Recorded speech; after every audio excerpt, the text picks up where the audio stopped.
নমস্কার সুপ্রিয় দর্শক বন্ধুরা, তোমাদের সবাইকে মিথুন রাশির গুরুত্বপূর্ণ অনুষ্ঠানে স্বাগত। শুনো বন্ধু, আমি না নাগা সাধু, আমি গ্যারান্টি দিচ্ছি আজ রাত 11টায় তোমার জীবনে 3টা বড়ই ভয়ানক ঘটনা ঘটতে চলেছে। শুনে পৃথিবী আর আকাশ মিলাই যাবে, তোমার শরীর থেকে ঘাম ঝরতে শুরু করবে, কারণ ঘটনা সত্যি এত বড়। বন্ধু, তোমার ভাগ্য তোমাকে বারবার কাঁদিয়েছে, তোমার সাহস আছে ঠিকই, কিন্তু তোমার জীবন তোমার সাথে অনেকবার খেলা করেছে। তোমার সামনে জীবনে বড় কিছু করার অনেক সুযোগ এসেছে, কিন্তু কখনো পরিবারের কারণে, কখনো পরিস্থিতির কারণে, কখনো নিজের অবহেলা। শুধু খারাপ ভাগ্য নয়, আর প্রতিটা সুযোগ তোমার হাতছাড়া হয়ে যাচ্ছে। তোমার নিজেরাই তোমার খারাপ অবস্থায় তোমাকে ছেড়ে চলে গেছে। এমনকি তোমার কাছে যেসব ছোটখাটো জিনিস বেঁচে ছিল সেগুলো তোমার নিজেরা ছিনিয়ে নিয়েছে। বন্ধুরা, এখন ব্রহ্মাণ্ডে সব নবরাত্রি তোমার উন্নতির পথ খুলে দিয়েছে। এখন ব্রহ্মা, বিষ্ণু, মহেশ, সব দেবদেবী, তোমার পূর্বপুরুষেরা তোমার পাশে আছেন, আর তোমার যা কিছু পাওয়ার দরকার তা তুমি কখনো স্বপ্নেও ভাবোনি। বন্ধুদের, তোমার জীবনে দুঃখ দেখে আমার চোখেও পানি চলে এসেছে। একটা দুঃখ চলে গেছে, একটা সমস্যা কাটিয়ে উঠলে আরেকটা সমস্যা এসে দাঁড়ায়। একটা ঝামেলা থেকে বেরিয়ে আসো, পরেরই পায়ে বড় একটা ঝামেলা তোমার অপেক্ষা করছে। তুমি নিজেও বলো, আহারে ভগবান, এমন জীবন কেন দিয়েছো? আমি কি পাপ করেছি? কি পাপের শাস্তি দিচ্ছ তুমি আমাকে? কিন্তু বন্ধু, আর হয় না। আজ এই জীবনের সব ঝামেলা ভুলে যাও, আর শুধু আমার সঙ্গে 20 মিনিট থাকো। এই ভিডিও দেখার পর থেকে তোমার জীবনে যত দুঃখ কষ্ট সব চলে যাবে, এটা আমার গ্যারান্টি বন্ধু। কারণ এখন যা রাহু আছে আর শনি তোমার কুণ্ডলিতে উন্নতির জায়গায় বসে আছে, মানে এখন তোমাকে সেই জিনিসটা পাওয়ার পালা যার জন্য তুমি বছরগুলো ধরে অপেক্ষা করছিলে। এখন যতই চোখের জল ফেলেছো, যতই কষ্ট সহ্য করেছো, সেটা ধন সম্পদ নিয়ে হোক, বা সম্পর্ক না থাকার কারণে, কিংবা বাড়ির ঝগড়া ঝামেলার জন্য হোক, প্রতিটি অশ্রুর বদলা নেবে তুমি। তোমার জীবনে এত সুখ আসবে যে তুমি নিজেই বলবে, হে ভগবান, তোমার বাড়িতে দেরি হলেও অন্ধকার নেই। ব্যবসা হোক বা চাকরি, সব জায়গায় এখন তোমারই রাজত্ব চলবে। কারণ বন্ধু, রাহু আর শনি যখন মানুষের জীবনে একসাথে আসে, যখন জীবন আমাদের প্রতি মায়াবী হয়ে ওঠে, তখন মানুষ প্রতিটি দিক থেকে সুখ পেতে শুরু করে। কিন্তু যদি রাহু আর শনি খারাপ অবস্থায় থাকে, তখন বন্ধু বান্ধব সবাই কি করলেই শেষমেশ সব ধ্বংস হয়ে যায়। যেমনটা আগে তোমার সঙ্গে ঘটছিল। তখন তুমি পরিশ্রম করছো, ঘাম ঝরাচ্ছ, কিন্তু বারবার শুধু হতাশাই পেতে থাকলে। অনেক সময় এমনও হয়েছিল যে তুমি নিজের জীবনটাই শেষ করতে চেয়েছিলে। জানি বন্ধু, তোমরা যখন নিজেদের উন্নতি দেখেই নিজের জীবন ছোট মনে করো, ভগবানকে অভিযোগ করো, হে ভগবান, আমার সময় কখন আসবে? আচ্ছা, তো এখন তোমার সময় এসে গেছে। শুধু একটা জিনিস মাথায় রাখবে, আগে যে সব ভুল করেছিলে সেগুলো আর করবে না। কারণ আগে তুমি এমন কিছু ভুল করেছো যার কারণে তোমার রাহু আর শনি প্রতিবার তোমাকে জীবনে সুখ দেয়, কিন্তু তোমার নিজের ভুলের জন্য প্রতিবার তোমার রাহু শনি খারাপ হয়ে যায়। কিন্তু এখন আর এমন ভুল হবে না। সবকিছু বলবো, কি হবে, কি সুখ পাবে, কি সাবধানতা নিতে হবে। কিন্তু তার আগে বন্ধুদের, আমার কথা মন দিয়ে শোনো। তোমার জীবনে এখন পর্যন্ত যত কষ্ট সহ্য করেছো সেগুলো এখন ভুলে যাও। আর আজকের ভিডিওতে দয়া করে ভিডিওটা লাইক করে দিন। ভিডিওটা অবশ্যই লাইক করবেন। আপনার জন্য খুবই গুরুত্বপূর্ণ একটা ভিডিও তৈরি করেছি, তাই ভিডিওটা লাইক করে দিতে ভুলবেন না, এবং কমেন্ট বক্সে সত্যি মন থেকে সত্য শ্রদ্ধায় জয় শনিদেব লিখবেন। যারা কমেন্ট বক্সে জয় শনিদেব লিখবেন, শনিদেবের কৃপা তাদের ওপর অবিরত থাকবে। দেখুন বন্ধু, আমি জানি আপনি প্রতিদিন সকালে উঠে জীবনের রামায়ণ শুরু করেন। সকালে ওঠা, স্নান ধৌত করা, নিজের কাজ করা, টাকা জোগাড় করা, যাদের থেকে ঋণ নিয়েছেন তাদের হিসেব চুকানো, পরিশ্রম করা, 2 বেলা রুটির সংসার চালানোর জন্য টাকা জোগাড় করা, পরিবারের খরচ চালানো, এসব তো চালিয়েই যাচ্ছেন। এখানে ওখানে নতুন কাজ খুঁজতে ঘুরে বেড়ানো। তুমি প্রতিদিন নতুন একটা আশা নিয়ে ওঠো, কিন্তু সন্ধ্যা হয়ে রাত হলে তুমি আবার সেই জায়গায় ফিরে এসে দাঁড়াও যেখানে তুমি প্রতিদিন সন্ধ্যায় থাকো। প্রতিদিন একটা হতাশা থাকে। কিন্তু বন্ধুরা, এখন আর এমন হবে না। এখন আমি তোমার জীবনে এমন একটা পরিবর্তন আনবো যেটা তোমার প্রতিটা নতুন দিনকে নতুন একটা শুরু বানাবে। তোমার প্রতিটা নতুন দিন তোমাকে উন্নতি, সফলতার দিকে নিয়ে যাবে। তোমার প্রতিটা দিন তোমার জীবনে নতুন আনন্দ নিয়ে আসবে। তাহলে কেমন করে? কারণ রাহু আর শনি যখন দেয়, তখন তারা আলাদা আলাদা দিক থেকে দেয়, ভিন্ন ভিন্ন সুখ দেয়। আর বন্ধু, এখন যা তোমার জীবনে আসতে চলেছে সেটা তুমি কখনো ভাবতেও পারোনি। কিন্তু কিছু ভুল আছে যেগুলো তোমাকে করতে হবে না। আমি তোমাকে বলি, তোমাকে বাড়িতে নিয়ম করে রাখতে হবে। যেমন পুজো ঘরের পরিষ্কার কাজ প্রতিটি শনিবার অবশ্যই করতে হবে। কিছুই হোক না কেন, প্রতিটি শনিবার পুজো ঘর পরিষ্কার করতে হবে।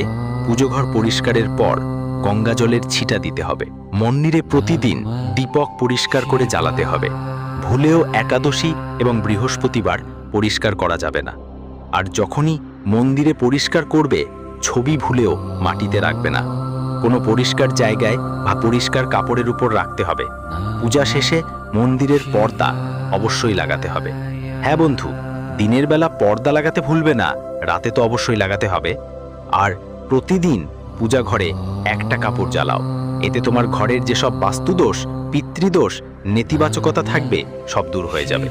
তো এই নিয়মটা তোমাকে প্রতিদিন মেনে চলতে হবে। এখন ভালো করে শোনো, তুমি প্রচুর পরিশ্রম করছো, অনেক বছর ধরে দিন রাত এক করে কাজ করছো বন্ধু, কিন্তু তোমার হাত এখনো খালি। এত পরিশ্রম করেও তবুও আপনার হাত খালি খালি। বন্ধুরা, তোমাদের পরিশ্রমের ফল কেউ আর নিচ্ছে? বন্ধুরা, তোমাদের পরিশ্রমের ফল কেউ আর খাচ্ছে? এটা কেন হচ্ছে বন্ধুরা তুমি জানো? এটা হচ্ছে শুধুমাত্র তোমাদের কিছু ভুলের কারণে। তোমাদের ভুলগুলো কি আমি তোমাদের একটু বলি। তোমাদের সবচেয়ে বড় একটা ভুল হলো তোমাদের সরলতা। হ্যাঁ বন্ধুরা, তোমাদের কুণ্ডলিটা যখন দেখা হলো তখন সবচেয়ে বড় জিনিস যেটা দেখা গেল সেটা হলো তোমাদের সরলতা। দেখো বন্ধুরা, তুমি মোটেও চতুর বা চালাক নও। তুমি সবাইয়ের কথায় খুব সহজে বিশ্বাস করে ফেলো। যদি কেউ আপনার সামনে মাগরামের চোখের জল ফেলতে থাকে, আপনি ভাববেন সেটা আসল চোখের জল। কেউ যদি আপনাকে তার মিথ্যে গল্প বলে, আপনি সেই গল্পগুলো বিশ্বাস করে ফেলেন। বন্ধু, সবাইয়ের মিষ্টি মধুর কথায় আপনি আটকে পড়েন। আপনি এতই সরল যে নিজের থালার রুটি বন্ধুদের দান করে দেন। নিজের উপার্জিত, নিজের পরিশ্রমের টাকাও আপনি সহজেই উৎসর্গ করে দেন। এত সহজ সরল হয়ে পড়বেন না বন্ধু। আপনার নিজেরাই আপনাকে বেছে বেছে খাচ্ছে। হ্যাঁ, এমনকি আপনার পরিবারের সদস্যরাও আপনাকে খাচ্ছে। বন্ধু, আপনার মেহনত খাচ্ছে, তোমাদের অধিকার খাচ্ছে। বন্ধুদের যদি দেরি হয়ে যায় তাহলে বন্ধুদের তোমরা কোথাও বাঁচবে না। এই কারণেই এই কলিযুগ চলছে। বন্ধুদের এখানে ভাই ভাইয়ের কোনো সম্পর্ক নেই, ছেলে মেয়েরও নেই, নিজের মা বাবারও নয়, বন্ধুদের। তাই অন্যদের কথা তো বেঁচে থাক। তাই দয়া করে তোমাদের কাছে অনুরোধ রইল, ভোলাটে মন ত্যাগ করো। কারণ তোমার কুণ্ডলিতে ঠিক লেখা আছে যে তোমাকে প্রতিটি পদক্ষেপে ঠকানো হচ্ছে। বন্ধুদের আগে তো অনেক ঠকেইছু, আর সামনে আরো বড় বড় ঠকনা তোমার অপেক্ষায়। বন্ধুদের সবচেয়ে বড় ঠকনা বন্ধুরা এখনো তোমরা বুঝতে পারোনি। সামনের সময়ে তোমরা সবচেয়ে বড় ধোঁকা পাবে, আর সেটা তোমাদের নিজের সরলতার কারণে হবে। তাই বন্ধুরা, লোকেদের উপর বিশ্বাস করা বন্ধ করে দাও। দেখো, এখানে যা যেমন লাগে তেমন নয়। মানুষরা নিজেদের মুখেও কতগুলো মুখোশ ঢাকা থাকে। কেউ তোমাকে আসল মুখ দেখায় না। আসলে কে কেমন তুমি জানো না। এই দুনিয়া অনেক নিষ্ঠুর, এই জগৎ। সবাই নিজের স্বার্থ দেখে, বিনা স্বার্থে কেউ তোমার সাথে ভালো কথা বলবে না। এমনকি আপনার নিজেদেরাও আপনাকে বিনা লাভে বন্ধুদের তো খাওয়ার কথাও জিজ্ঞাসা করবে না। তাই আপনি ভাবতেই পারেন এই দুনিয়া কতটা স্বার্থপর। আর আপনার কুণ্ডলিতে লেখা আছে যে আজ থেকে কয়েক মাস বা বছর পর আপনার কেউ নিজেরাই আপনাকে সবচেয়ে বড় ধোঁকা দেবে। তাই এখন থেকেই আমি আপনাকে জানিয়ে দিই যে আপনাকে সবচেয়ে বেশি সতর্ক থাকতে হবে। যদি সতর্ক না থাকেন তাহলে বন্ধুদের কাছ থেকে বড় ধোঁকা পেতে পারেন। আর এই ধোঁকাটা এমন ধরনের হতে পারে, আপনাকে আপনার সম্পত্তি থেকে উচ্ছেদ করা হতে পারে। আপনার সম্পত্তি অন্য কেউ দখল করে নিতে পারে। বন্ধুরা, ব্যবসায় বড় ধরনের ঠকানো হতে পারে তোমার সাথে। ব্যবসায় কেউ ঠকাতে পারে, কেউ চতুরায় তোমার সম্পত্তি দখল করতে পারে, বা তোমার বন্ধুদের কেউ মূল্যবান জিনিস চুরি করতে পারে। চাকরি হোক বা ব্যবসা বা বাড়ি পরিবারে হোক, বন্ধুদের তোমাদের নিজের জিনিসের খুব খেয়াল রাখতে হবে। কাউকে সহজে বিশ্বাস করতে হবে না। এটা তোমাদের অনেক বেশি খেয়াল রাখতে হবে, কারণ এখানে RS5 নিয়েও লড়াই ঝগড়া হয়ে যায়। তোমরা অনেক লাখ কোটি টাকা বিশ্বাস করে ফেলো, কিন্তু এবার আর সেটা করো না। যে কোনো সম্পর্ক যতই বিশেষ হোক না কেন, দেখুন, একটু চালাক হয়ে উঠুন। নিজের সিদ্ধান্ত নিজেই নিন। নিজের জিনিসপত্রের যত্ন নিজেই করুন। কাউকে আপনার সিদ্ধান্ত নেওয়ার সুযোগ দিন না। বন্ধুরা, প্রতারণার শিকার হওয়ার সম্ভাবনা থাকে, তাই একটু সতর্ক থাকুন। বিশ্বাস করা বন্ধ করে দিন। বন্ধুরা, অপরিচিতদের উপরও বিশ্বাস করবেন না। আমি জানি বন্ধুরা, যখন কেউ দরিদ্রকে দেখেন তখন আপনার ভেতরের হৃদয় নরম হয়ে যায়, আপনার মধ্যে মমতা জাগ্রত হয়। বন্ধুরা, যখন কেউ কষ্টে থাকে, কেউ দরিদ্রকে দেখেন, তখন আপনার ভেতর থেকে বলতে বলতেই চোখ ভিজে যায়। আপনি চান তাকে সাহায্য করতে। আপনি কারো না কারো সাহায্য করেন, আর সাহায্য করা একটা ভালো কাজ, খুব ভালো কাজ। বন্ধুদের, দরিদ্রের সাহায্য করো, কোনো প্রাণীর সাহায্য করো, অসহায়ের সাহায্য করো, সাহায্য করো। তবে কখনো কখনো কেউ তোমার এই মমতা, তোমার কোনো করুণা নিয়ে ভুরি সুবিধা নিতে পারে। তাই কতটা সাহায্য করবে সেটা তোমার উপর নির্ভর করে। বন্ধুরা, চোখ বিধে কখনো সাহায্য করবে না, না হলে প্রতারণা তো হবেই। এখন চলো এগুলো ছেড়ে তোমার মৃত্যু নিয়ে কথা বলি। হ্যাঁ, ঠিক শুনেছ বন্ধুরা, এটা সবচেয়ে বড় প্রশ্ন। অনেকেই জিজ্ঞেস করেছে, গুরুজি মৃত্যুর ব্যাপারে বলুন। আমি তো অনেক দিন বাঁচতে চাই। তো দেখো, একটা কালো সত্য তোমাদের বলবো। পুরো জীবন ধরে বন্ধু, তুমি যে কোনো না কোনো জিনিসের জন্য তাড়াহুড়ো করছো। টাকার জন্য তাড়ানো, টাকা পেলে জীবনে শান্তির জন্য তাড়ানো, কখনো বিয়ের জন্য তাড়ানো, কখনো টাকা আয় করার জন্য তাড়ানো, কখনো ভালো স্বাস্থ্যের জন্য তাড়ানো। জীবনে তুমি প্রতিটা জিনিসের জন্য সদাই কিছু না কিছু পাওয়ার জন্য তাড়না থাকে বন্ধু।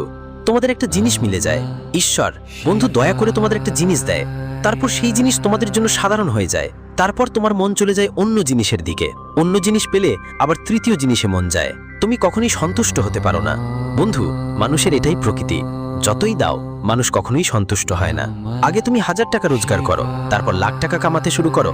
আগে কিছুই ছিল না তোমার, এখন লাখ টাকা আছে, তবু তুমি সন্তুষ্ট না। তোমার সন্তুষ্টিই মিলছেই না বন্ধু। আর তোমার জীবনের কালো সত্য হলো আপনার মৃত্যু কখন হবে। আমি আপনাদের বলতে চাই বন্ধুদের যে আপনার মৃত্যুও একই জটিলতার সঙ্গে ঘটবে। হ্যাঁ বন্ধুদের, মৃত্যু হবে ঠিক তখনই যখন আপনার বয়স পূর্ণ হবে। অর্থাৎ ঈশ্বর যত সময় দিয়েছেন ঠিক ততটাই আপনি বাঁচবেন, কিন্তু আগাম মৃত্যু হবে না আপনার। তাই চিন্তা করবেন না, আগাম মৃত্যু শুধুমাত্র আপনার পাপের কারণে হতে পারে। তাই পাপ করবেন না বন্ধুদের, কোনো ভুল কাজ করবেন না। কিছু মানুষ থাকে যারা পৃথিবীতে পাপ করছে, সেই পাপের কারণে তাদের অকাল মৃত্যু হয়ে যায়, মানে সময়ের আগেই তরুণ বয়সেই তাদের মৃত্যু হয়ে যায়। যেমন কোনো দুর্ঘটনা হয়ে গেল, কিন্তু এসব কিছু আপনার সঙ্গে নেই। তাই ধর্মে মনোযোগ দিন। কিন্তু বন্ধুদের বলতে চাই, আপনাদের শান্তি দরকার, আপনাদের বন্ধু দরকার যে বলবে হ্যাঁ সবকিছু এখন আমার আছে, যতটা পেয়েছি ঈশ্বরের দয়ায় ততটাই ভালো, কিন্তু এখন শান্তিতে থাকুন, কারণ ডাক কখনোই আসতে পারে। তাই বন্ধুদের বলছি, ঈশ্বরের জন্য জীবন শান্তিতে কাটান, যতদিনই বাঁচুন। আপনার জীবন হতে পারে 20 বছরের, হতে পারে 50 বছরের। আর বন্ধু কে জানে কতদিন বাঁচতে হবে, কিন্তু শান্তিতে বাঁচো। কারণ তোমাদের বন্ধুর কুণ্ডলিতে লেখা আছে যে তোমরা সবসময় টেনশন নাও, কোনো না কোনো কারণে তুমি টেনশন নাও। বন্ধু সত্য বলছি আমি, যদি সত্য হয় তো নিচে কমেন্ট করে জানিও। বন্ধু তোমাদের খেয়াল রাখতে হবে টেনশন আর স্ট্রেস থেকে যতটা সম্ভব দূরে থাকতে। কখনো নিজের প্রিয়জনদের টেনশন নাও, নিজের পরিবারের চিন্তা করো, নিজের ভবিষ্যতের চিন্তা করো। বন্ধু সবাইয়ের চিন্তা নিয়ে থাকতে হয়, আর কখনো কখনো তো অকারণের চিন্তাও, যা জীবনেই আসলে নেই।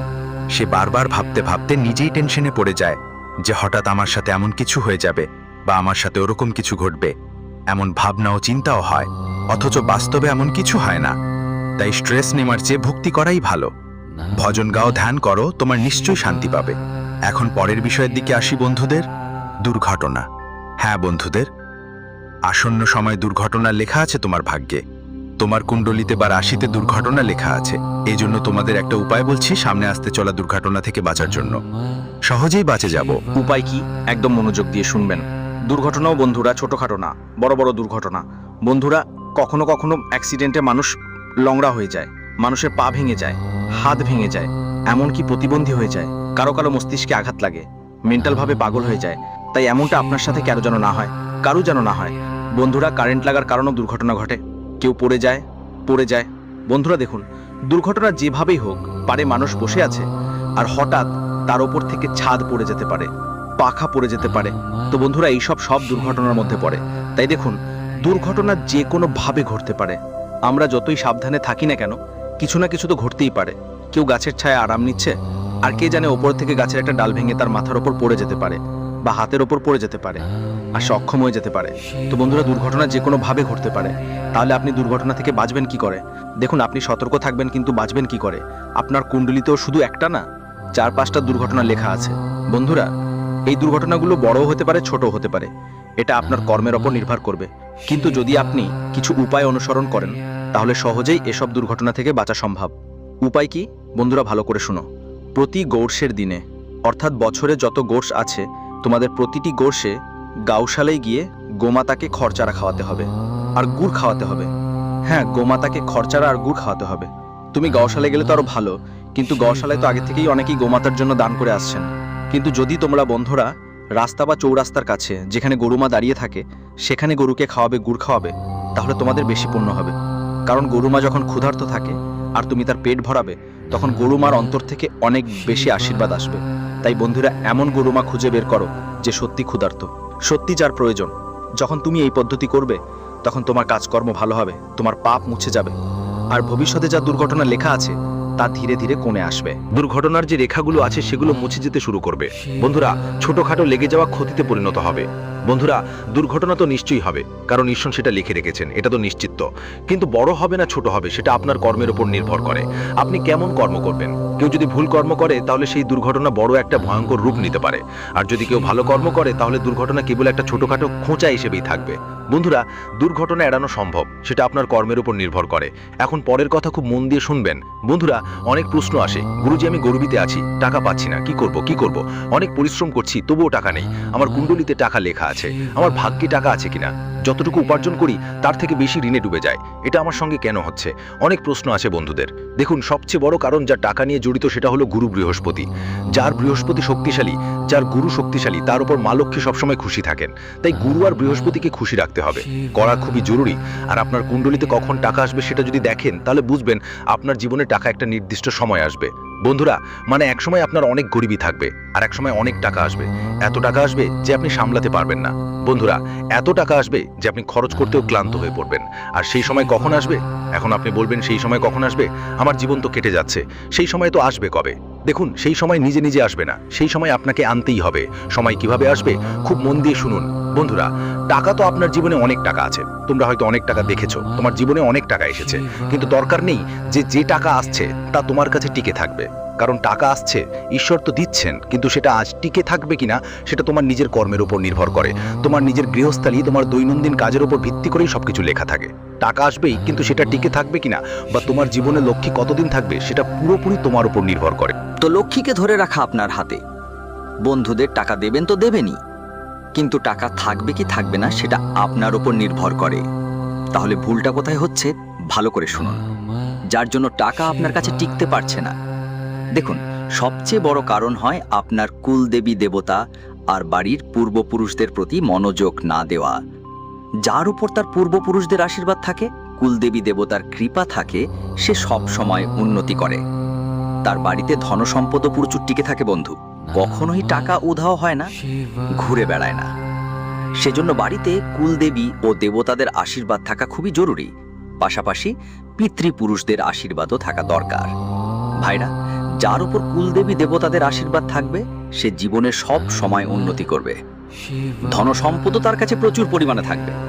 আর যার উপর পূর্বপুরুষদের দয়া থাকবে সে কখনো থামে না, জীবনে দিনরাত উন্নতি করে চলে। তাই আপনাদের নিজেদের কুলদেবী আর পূর্বপুরুষদের শক্তিশালী করতে হবে, তাদের আশীর্বাদ আপনার দরকার হবে। আশীর্বাদ কিভাবে পাবেন? মনোযোগ দিয়ে শুনুন। যখনই কোনো কাজ করবেন, যখনই বাড়িতে কোনো শুভ কাজ করলে অবশ্যই কুলদেবী দেবতাদের পূজা করুন। বাড়িতে বন্ধু বান্ধবরা এমনকি পাতাও নাড়ানো উচিত নয় তাদের পূজা ছাড়া। হ্যাঁ, বন্ধুদের পাতাও নাড়ানো যাবে না। নিজের কুলদেবী দেবতাদের পূজা না করে কোনো ভালো কাজ করবেন না, এই কথা মাথায় রাখবেন। সবচেয়ে আগে কুলদেবী দেবতাদের পূজা করুন। বাড়িতে মিষ্টি বানালে কুলদেবী দেবতাদের ভোগ হিসেবে দিন। আপনার কুলদেবী দেবতাদের প্রতি পূর্ণিমার দিনে পূজা পাঠ করবেন। এছাড়াও বছরে অন্তত দুবার অবশ্যই সেই জায়গায় যেখানে আপনার কুলদেবী ও কুল দেবতার পুজো হয়, যেখানে স্থান আছে সেখানে যান আর ওখানে পূজা পাঠ করুন। বন্ধু, যখন তুমি এভাবে করবা তখন তোমার কুলদেবী দেবতাদের কৃপা থাকবে আর প্রতিটা কাজেই তাদের স্মরণ করতে হবে। যখনই বাড়ি থেকে বেরো নিজের বাড়ির দেবতাদের নাম নিয়ে যাও, তোমার পূর্বপুরুষদের কৃপাও থাকুক।